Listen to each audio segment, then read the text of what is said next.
But yeah, let's hit. We're ready. Okay. Yeah, we're always ready. Let's just dive in. Let's dive We're in. here. Keith, thank you. Yeah, Keith, for being thanks here so much. Oh, my pleasure. Appreciate this. Man, before we get started, like Keith has been in the community, gosh, for how many years have you been here? I grew up in Atascadero. Grew up in Atascadero, so forever. Forever. Yeah, yeah. Basically, everybody knows Keith, and he's an expert in the field, and started a company called Mold Doctor. The mold doctor. Yep. Yeah. About 11 years ago. 11 years ago. So what does that mean? What do you guys do? Let's start there. Okay. So as we are a mold remediation company that is full service. So we do everything from inspections, testing, remediation, full reconstruction, and certification. Wow. So this is, do I have mold? Yes, I do have mold. Let's tear apart the stuff that's causing it, put it back together, certify that there's no longer mold. That whole process you guys do. That whole process. And we even go one step further where we actually try to identify the source of the mold. So that could be anything from a roof leak to a plumbing leak to an elevated moisture condition from the crawl space. How's that moisture getting in the house? Right. Appropriate upgrades for that. And whether those causes are specifically within or outside our scope, that's unknown until that's happened. So there are some things that we do not reconstruct, such as we don't do the roof leaks. There are certain plumbing components that we recommend a plumber would fix and that kind of stuff. Nice. So 11 years ago, you start Mold Doctor. What was the impetus for that? Oh, great question. And it's a long answer, so I'm going to try to make this real quick for you. Yeah, so my son moved back from Nashville, where he was a professional musician, singer-songwriter, and he said, "Dad, I want to come work for you." I said, "Fantastic. I love him." By the way, I have 5 children, so he was my youngest son that did that. Now he's your favorite because he works with you. Of course. Just don't tell the rest of the kids. No one's listening. No. And so when I was younger, I worked for my dad, and I always had to do things my dad's way, And so my dad says, "Hey, this is how I want this to be done." And I'm like, "Dad, there's so much better ways of doing this." And so when my son said, "Hey, I want to work with you," I said, "Well, let's do a business where you can actually be 50% owner. And that way you and I can do this as a team, and we can make decisions together instead of me telling him how, under Dad's thumb." Right, right. And so we started this business, and another friend of mine said, "Hey, I'd like to change careers." He was a machinist, so a very detail-oriented gentleman, a fantastic guy, good friend. And so I said, "Hey, I'd like to hire you as a general manager." And so he worked for us for 10 years, and he recently passed away in a scuba diving accident. Oh, no. Yeah, and so just horrifying for everybody involved. But we kept going, so we hired a new general manager. I know who that was. Yeah. Oh, yeah. Yeah, Will Van Cranenberg. Oh, fantastic. His kids and I went to school together. Yes. Ashley, yep, yeah. absolutely. Oh, that's so tough. Fantastic gentleman, wonderful family man, great guy all the way around. And so that's kind of how we started it. It was just something so that my son and I could do something together and not be under Dad's thumb. It was something that we have 50%. That's incredible. So what do you love most about the job? Obviously, working with your family is incredible, but what else do you love about it? Well, my wife is the boss, so she kind of schedules everything. But I think the funnest, my English, my wife's an English major, so she's not going to most fun thing. Not going to like that. The most fun thing for me is I get to work with my hands, and I'm not in the same place every day, year after year. We're in a place for a short time, and the people we meet are just fantastic. Nice. And everybody we meet is extremely happy. Yeah. That's great. That's cool. Yeah. Because you're there to solve their problems. We're there to solve their problems. Exactly. Yeah, that's nuts. I love that. Okay. Hey, well, let's get into some mold questions. I guess, we'll get into the real estate stuff in a little bit because it's always when mold comes up, it's a big red flag, lots of emotions. So we'll get to that. But I guess let's start with how common is mold in someone's residence generally? Excellent. So there are about 2,400 different types of molds that are on our radar. And the most common mold out there is cladosporium. And that's the kind of stuff you get in the shower grout. Yeah.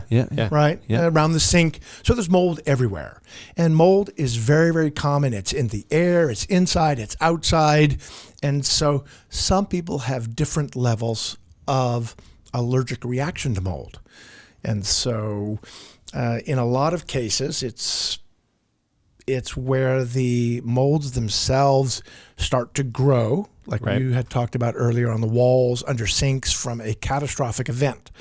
So a shower pan leak, a leak under the kitchen sink, the water heater leaks, dishwasher overflows, things like that. So is that an exponential growth of a already common mold, or does it turn into something different or just intrinsically different in those cases where there's a catastrophic event?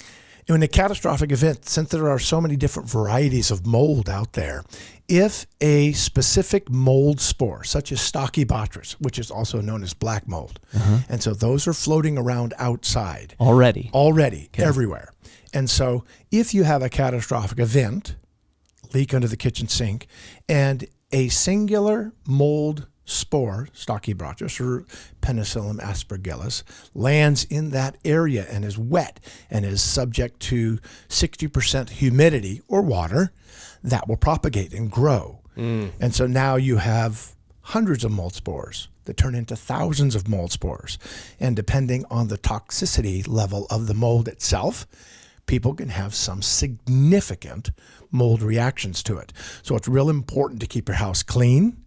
And if you have a catastrophic event, or even an event that is slow building, such as moisture in the crawl space that infiltrates your house, right? That's not specifically a catastrophic event, but it is something that is significant.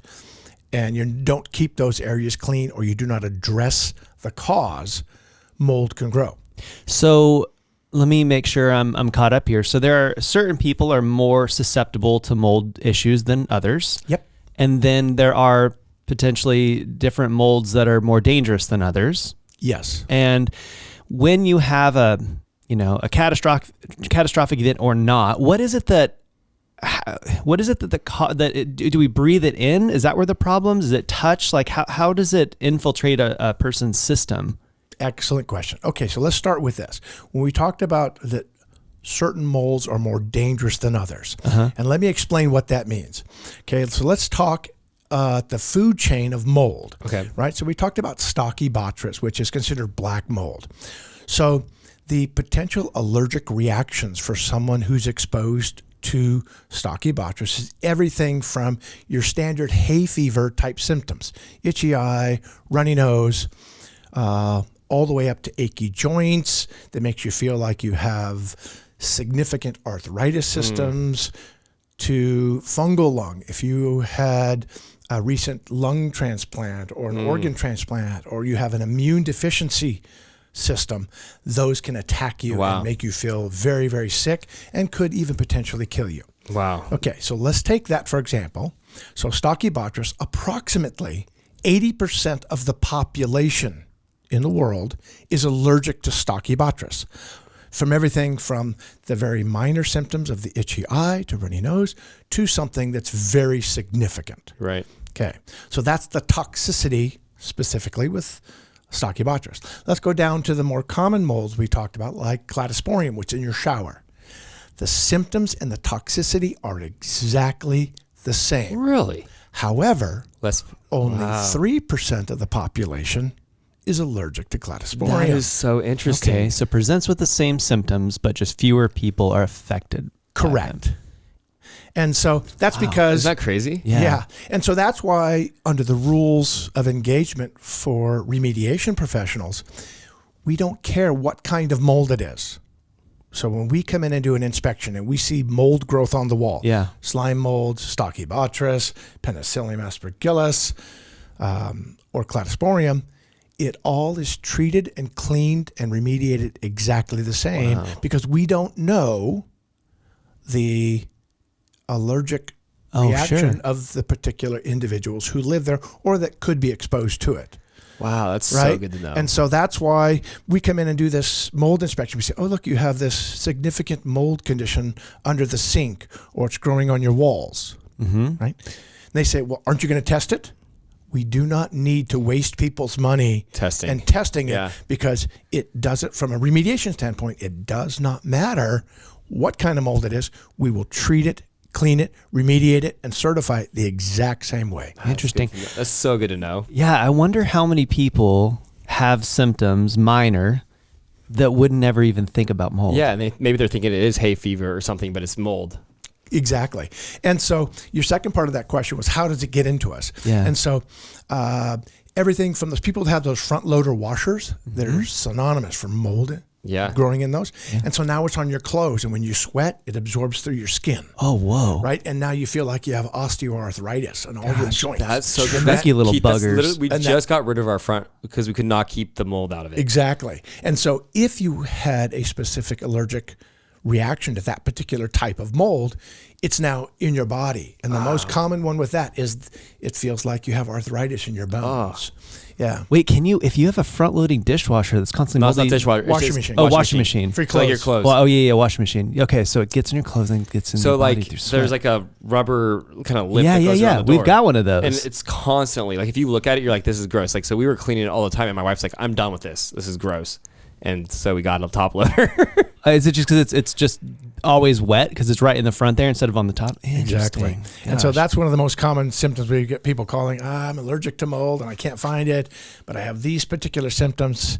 And so the nice thing about technology today is we can send someone to a specific allergist, which is a doctor that they can find what kind of mold they're specifically allergic to and how much is in their bloodstream currently. And that can even help us find, that's the kind that's most common in this particular type of washing machine.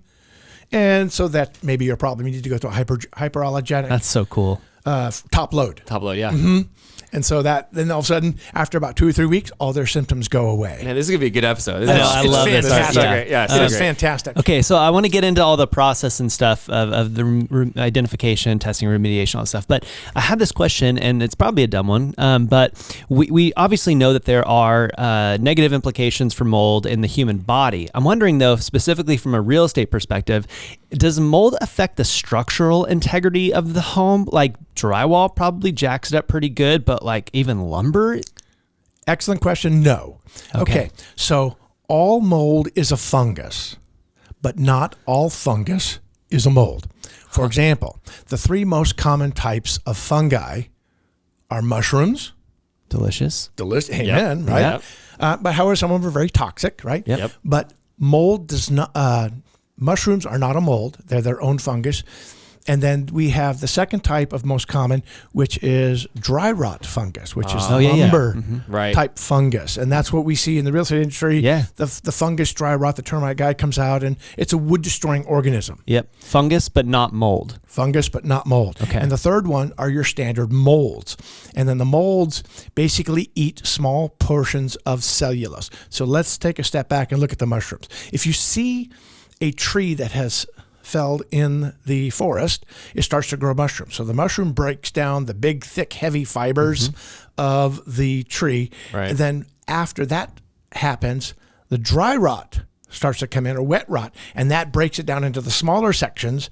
And then once that's all done, then the molds come along and they break that small pieces of cellulose back into dirt. Wow. So the whole process of everything from when a tree falls down to when you cut your lawn to you trimming a bush in the fall when the leaves come to the ground. What turns that all back into dirt is that fungal process. And there are 3 basic steps of that: the mushroom, the fungus dry rot, and then the molds break it down into the smallest parts. Okay, so fungus can cause damage. Correct. But mold does not.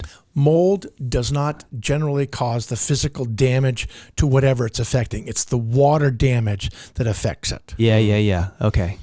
That's Gosh, good. That's so interesting. Yeah. I love this. Well, and like what Keith was talking about with like the termite inspections, they look for fungus, that's the dry rot, and that could really cause significant damage. But the mold itself is kind of just more on top, I would say. Mm-hmm. Correct. As it's eating the smaller components of the cellulose and drywall, things like that. So like if you the episode you had with your home inspector, fantastic. When he's in the attic and he sees this black growth on the lumber in the attic, that's lumber fungus. That's not mold. Oh. We get a call, is that mold in my attic? Nope, it's lumber fungus. So it goes back to that fungus dry rot. Right. And it's perfectly okay on the lumber as long as it doesn't get wet. right? Because when it gets wet, then it turns into dry rot. Okay. I wonder if that's why they say a mold-like substance, because they don't know. It just looks like that's mold, but they can't call it that because they're not sure. They need Keith. Keith. Yeah. Need a doctor. There are certain guidelines for home inspectors that mold is specifically excluded from a home inspection. Right? Right. And so when they see an unusual excessive moisture condition with black growth on it, they're not allowed to say mold unless they are trained to do so. Same thing as a termite. If the home inspector sees termites, he's not supposed to say that's termite damage. He's supposed to say that's termite-like damage or bug damage. That's mold-like growth. If you are a trained professional, then you can do that. And like you guys, the home inspectors are guided by the government, tells them what they have to do, what they look at, what they don't do, what they're not supposed to do. And so that's why they say that specifically in a home inspection. That's cool. Okay, Keith. So let's just put out a scenario. Like, give us a common example of where you find mold. How do you guys go about remediating it? How you deal with it step by step? Just so like people can be a little, I think there's so much fear around mold. I mean, like when we're like mold is like, it's been deal breakers. It is. I just had someone cancel on a listing, and it was like a little. They thought it was mold, just this little patch of mold, and it was from a little roof leak, and we fixed it. Like it was like that, but like they canceled the deal immediately, and we put it back in escrow really quick and stuff. But well, I think there is a misconception when mold is discovered during the real estate process. And that is a lot of the real estate professionals call a local mold testing company. And for $800 or whatever they charge, they'll come out and test and go, yes, you have a mold condition. And then, oh, this is the toxic mold. And so everybody now thinks that everybody's going to die. Right. And so the way that stuff like that should be handled to make it a legitimate pass through is to have a professional come out and explain what the mold is. It's all cleanable, all remediatable. So even if you find a small spot, it's just a matter of identifying the source, like you did, the roof thing, and what's it going to take to remediate that. And then once it's remediated, the house is perfectly safe, specifically if it gets certified that it was done. Yeah. Okay, yeah. So it should never be a deal killer. It's just another process to say, oh, you have termites, it needs to be tented. Oh my gosh, that's a deal killer. No, the processes through the years have come about so that most buyers understand that, oh, termites, that's no problem. We just get it tented, we move on. And so it's important that real estate agents educate their clients to say, oh, mold, that's not a big deal. We'll address it by doing this and this, just like termites, just like fungus and dry rot. Yeah. It's just another part of the deal. And it's because mold, I guess, has got a bad rap and everybody thinks they're going to die from it. Yeah. But I like really that. not I like the case. having like a resource like Keith, like say, hey Keith, like could you help walk us all through this and what needs to happen, and then that you'll be able to walk us through it. Yeah. You know, like we walk our clients through situations, but he's going to walk us through as agents to like, hey, this is the big issue. And now we're going to go A, B, C, D, and then it'll be completed. We'll have a certification that's been completed. Yeah, I think just knowing that there's a process like it was a great point. There's a process just like there is with, termite and pest. Yeah. I'm curious, Keith, just a follow-up question here. It might be anecdotal, but what percentage of mold you find in homes is from a catastrophic event versus something more systematic? Probably 75 to 85% of the calls we get are from catastrophic conditions. And the number ones that we find is under the kitchen sink. Yeah. From the leaky RO system, a sink leak. Yeah. Number two is a water heater leak. Okay. Whether that's inside a cabinet, a garage, wherever it happens to be. And number three is around the tub shower that has a shower curtain. Yep. Kids go in there, we get that on both sides. And then after that, you get your standard toilet leak. And then after the toilet leaks, things like that, it's going to be the moisture condition from the crawl space. So, my point in asking the question is to reinforce Keith's point that, hey, this was likely due to a catastrophic event. We fixed the problem, the roof, and then remediate. It's over. One-time event. It's done, right? Event, yeah. So it doesn't have to be a deal breaker.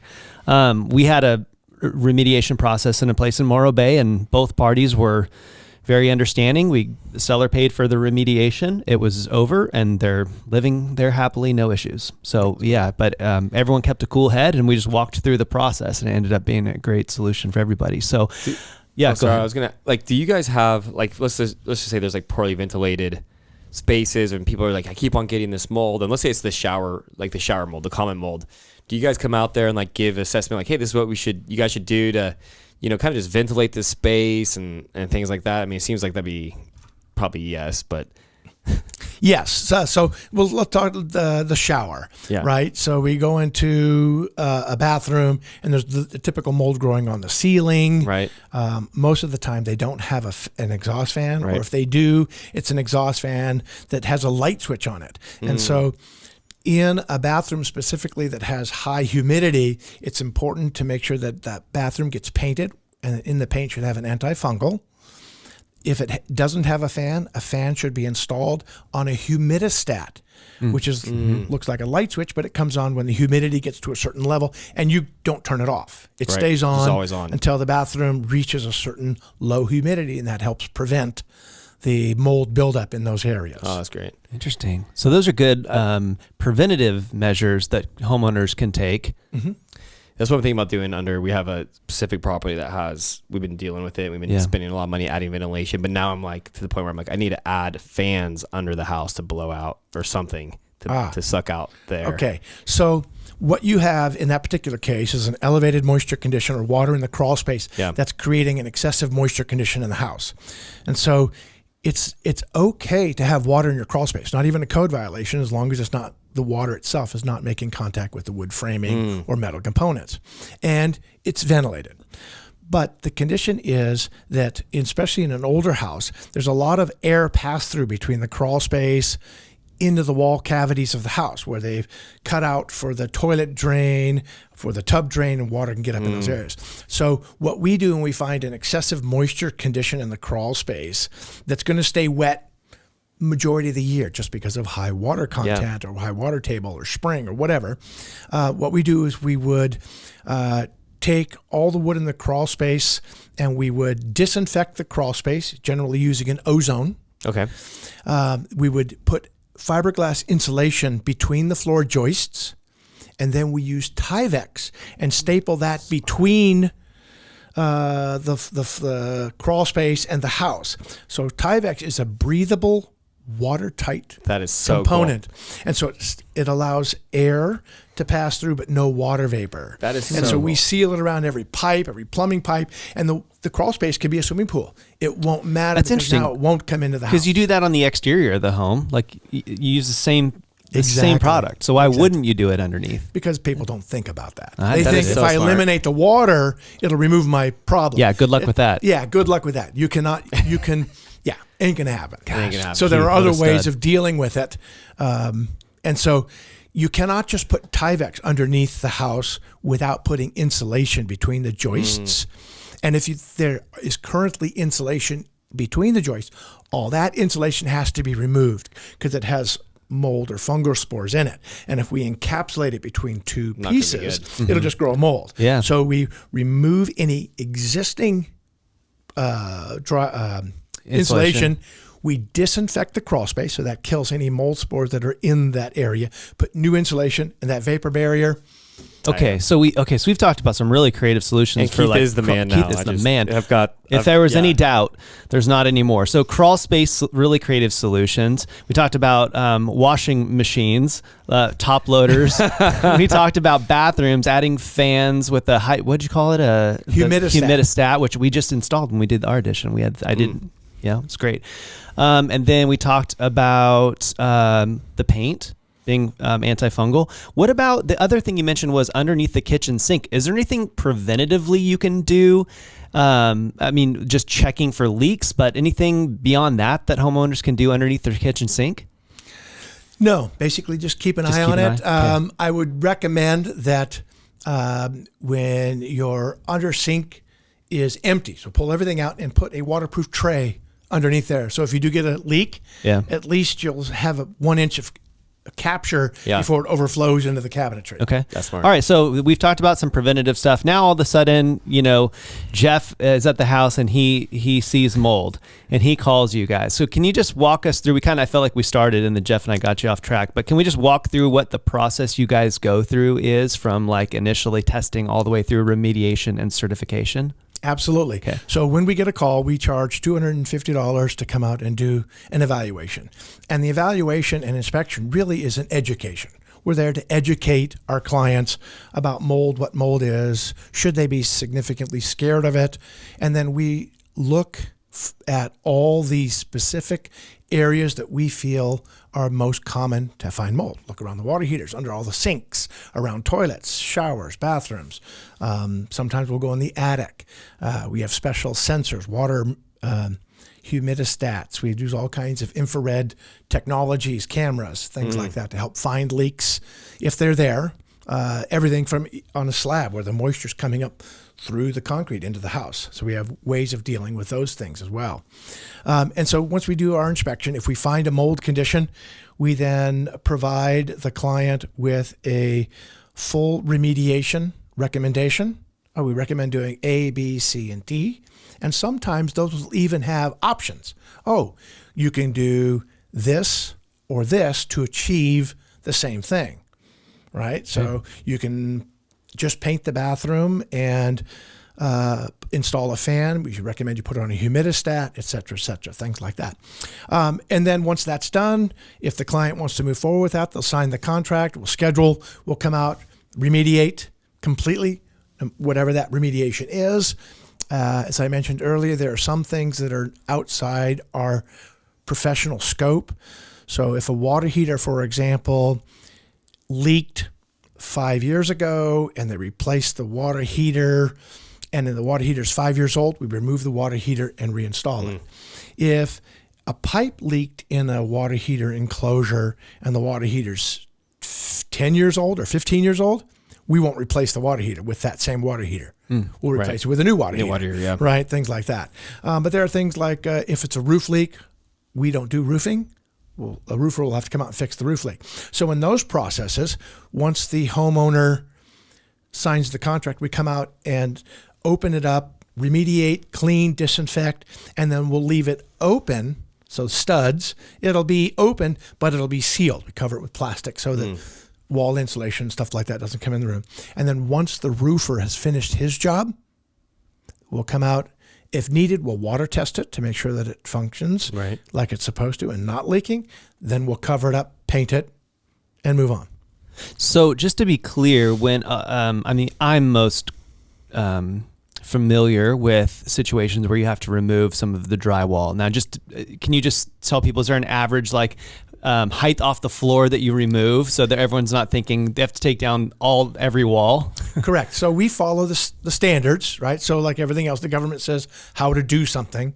And so if you had a spot in the middle of a wall, our standards dictate that we take 2 feet in all the directions around it. Okay. So if you had a spot in the middle of the wall that was 1 inch in diameter, we would take out 2 feet up, 2 feet left, 2 feet right, and 2 feet down. So a 4 foot square out of that. And that is, it's 2 feet in all directions with exception. So we can generally go down to a foot plus or minus if there is an extenuating circumstances. So where we find that is behind the toilet. Right. And so it goes over and the toilet is only 15 inches from the wall or from the shower wall, for example. And the mold stops 1 foot from the tile. Well, I'm not going to tear out the shower wall to get that extra foot if I have at least a foot, plus or minus of clean drywall. So those are things that we make up in the field to say, hey, it's not cost effective to go that 2 feet. Right. It's just some remediation companies, we'll tear out your shower, no problem. It costs more. We're really trying to do this for cost savings for our client, and it's still within some standards. Right. And so that's key to make it affordable for most people. Is there an average, that's probably a hard question to answer, an average cost kind of all in for a full-blown remediation certification? Our average is around $4,000. Okay. So your That's not typical bad. under the sink. So when it leaks under the sink, it usually goes under the sink cabinet floor into that 4-inch Oh yeah, that yeah. kick plate area. Yeah. So we cut the floor out, take that out so we can clean down below. We remove the drywall and wall board on the back wall, clean, disinfect, put new drywall back in, and rebuild the cabinet floor, which again is one of our most common. That's about $4,000. How long does that take? 2 days. Really? That's pretty quick. That's great. Jeff, maybe we could kind of shift gears a little bit into more of like a real estate conversation and talk about, what your experience has been when you find this and what options are for both buyers and sellers in terms of payment and those sorts of things, timelines. Yeah, I think most of the time when a seller is like in escrow and finds mold in like an inspection that they weren't expecting to find, most of the times the seller just kind of takes care of it. It's through a request for repairs from the buyer, but it's like, hey, to go sell your house, put it back on the market and sell it with quote unquote a known mold condition that hasn't been addressed. Because you have to disclose. You have to disclose it. Yeah, they're gonna be like buyers are gonna be like, phew, go to the next house, swipe left or whatever. So I think that it tends to be that the sellers will take care of it. Now, sometimes sellers are in a position where they can't afford it or whatever. Maybe the condition is really, really bad, and then the price of the house will reflect it. Yeah, credit or price reduction, whatever it is, so that you're saying so that the buyer can take care of it when they take ownership of the home, something like that. Yeah, most people don't want. I would say probably all people don't want to move into a place that has like a mold condition, which is probably what you guys have seen time and time again. Absolutely. So it seems like very feasible. It's like you call the mold doctor, they come out, they assess it, and then 2 days, like people I think sometimes think that to address a mold condition, they picture sealing off the room, air testing over and over and over again. There's like this kind of like false, I would say narrative around that, and it's like that's not what it is. It's like knowing how to address it, remove it, put it back the way it should be. Well, and I think savvy buyers will be able to, I don't say take advantage of this, but they'll know that, hey, this is redeemable. Yes. And most other buyers who might be scared of it, this is an opportunity for a savvy buyer to really get smoking deal on exactly right on a house. You've seen that a lot of times, I'm sure. A lot. And there's a big misnomer with regard to air testing. I know you guys were just mentioning that. Air tests are only a tool to help us find the general direction of where the mold is coming from. So when we come in and do a mold evaluation, we don't set up and take air samples specifically unless we can't visually see where the mold is. We'll take a sample outside because, as we talked about, there's mold everywhere. Right. So we can see what the general outside mold levels are.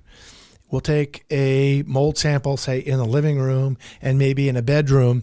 And then let's say the bedroom has super high levels, but the living room has normal levels. Well, then we know we have to focus more evaluation, whether that's removing carpet, looking inside walls, things like that. So I just found out that I got ripped off on my first house when we had a flood, and I could see all the mold, and they still made me do all those air tests. Yep, exactly. It's like, oh my gosh, what was it, $800 a test or something? $800. Yep. And that was Yikes. back I don't know, like 15 years ago. Oh my goodness. All right, well, Keith, maybe you can walk us through kind of what you see coming up in terms of like trends or like new detection, prevention, remediation materials coming down the pipe. Anything exciting in the world of mold remediation coming up? There's nothing coming up, but we're trying to put together an education like system or seminar or something that we can put together for real estate agents. So when they have a mold issue, they can say, oh, here, this is what the mold, how we follow this process. Yeah. And so that when you do discover mold, your home inspector finds, oh, there's this mold-like growth here. And what do we do about it? Well, here's the process we're going to go through. And so, for example, I saw both your eyes open wide when I said, oh, it's just something that we overcome like termites. You're like, oh, I never thought about it like that. Yeah, I didn't. Exactly. Because there's so many question marks around I know, yeah. Uh-huh. Yeah. Yeah. And so if we could put together something like that you can give out, or if anybody out there who is concerned about mold, either within a real estate transaction or not, they can just come out and just have us talk to your clients. I love that. It's great. You know? Well, and this has been very educational. Yeah. So I'm sure people are going to love this as at least a starting point. So, Keith, I did not send you these questions because I messed up. Stinky. But we've got 4 questions that we ask at the end of every podcast. They're pretty easy. Keith. They're super easy. And I hope we can remember them off the top of our head. I mean, the I'll first start. one. You want me to You start? go for it. You start. Okay, that'll give you time to think of the second one. Yeah. Question number 1. What is your favorite book, movie, or TV show? Oh, I travel like crazy in my car. So Yeah. I drive. I heard you pull up and you were blasting something. A book. A book, And so okay. I belong to Audio, Okay, yeah. audible.com. Audible, yeah, I love that. And I do about 27 to 35 novels a year. Nice. Whoa. And so I just love it. And so Stephen King has one of my most favorites called The Gunslinger. It's a series of books. It's just a phenomenal series. And then, of course, the whole Dirk Pitt series from Clive Cussler. It's just, he is phenomenal. And just great books. I need to start Love it. listening to more fiction. That sounds. Yeah, I almost never do. But I know. I listen to the boring leadership books. Okay. And what's it even doing, Jeff? What's it even doing? Yeah. Leading myself. Keith, so describe to us your ideal perfect day on the Central Coast. Oh, going for a hike. I love the outdoors. Grew up in the outdoors. It's just, I love it. So anything we can do outdoors, going hiking, biking, camping. But I used to race motorcycles till I lost part of my leg. Oh my gosh. Yeah, interesting stories there. That's for a different Another time. podcast. Yeah. Another podcast. Right. I got one lung that doesn't work. Oh my I got gosh. parts of a hand that doesn't work. Again, all phenomenal stories. You would never within know. themselves. You need another You never know, yeah. 45 minutes. But yeah, anything outside is just fantastic. What about food? We always have to get to food. What are Yeah. your go-to places to eat? Oh, my wife is such an amazing cook. Oh, such a good answer. My wife is just phenomenal, just gorgeous, amazing cook. Keeps the house perfectly clean. Well, she's lovely to deal with over email too. Thank you. Just a wonderful person. Yeah, so I think probably some of my favorite food is Italian, Okay. but I just love a good cheeseburger. Who doesn't? You know? Yeah. Well, What's not to I'm- love? I'm just like a burger and beer kind of guy. So Nice. I love that. you know, That's fish and great. chips, things like that. Love it. Okay. Question number 3. Who is the most influential person in your life? My father, who recently passed away, but my father was my hero, my best friend. You know, Yeah. I mean, we could talk about anything, and he taught me everything that I could think of that was most important in my life. That's you cool. know. That's great. I love it. Sorry for your loss, man. Oh, thank you. And currently, my wife, Yeah. Yeah. Mm-hmm. That's good. Great. because she keeps me in a straight line. Yeah. I'm like, oh, Here. look at the pretty Squirrel. butterfly. No. You know, oh, look at the. There's a, That's all of us guys, man. I tell you what. Keith, so you started the Mole Doctor. It's awesome. How do people get a hold of you? What's the best way for them to reach out and set up an appointment, or just to find out more about the consultation and all of that? the best way to do that would just call my wife. Okay. Georgia, by the way, is her name. And the phone number is 805-434-1978. Okay, got it. Awesome. Well, thank you so much. This was better than advertised. That's so I'll good. say lots So of good good. information. So And there's so much out there. We could talk hours and hours on it. It's let's just, do a follow up. whatever you'd like. I'm all. I would like to hear some mold, like next time, mold like horror stories, or like, oh my gosh, I can't believe you haven't addressed this at all I these have years. a lot of those. Okay, deal. Bring have out a the lot of crane. Well, we'll reschedule another one. Keith, That's so good. thank you so much. My Appreciate pleasure, it. gentlemen. Thank you, Keith. Fantastic. And by the way, I've listened to a lot of your podcasts. No and way. I love them. Oh, Oh, you're thanks They so are much. phenomenal. That's Thank awesome. you. So- Thank you. Thank you. Appreciate that. you. My pleasure.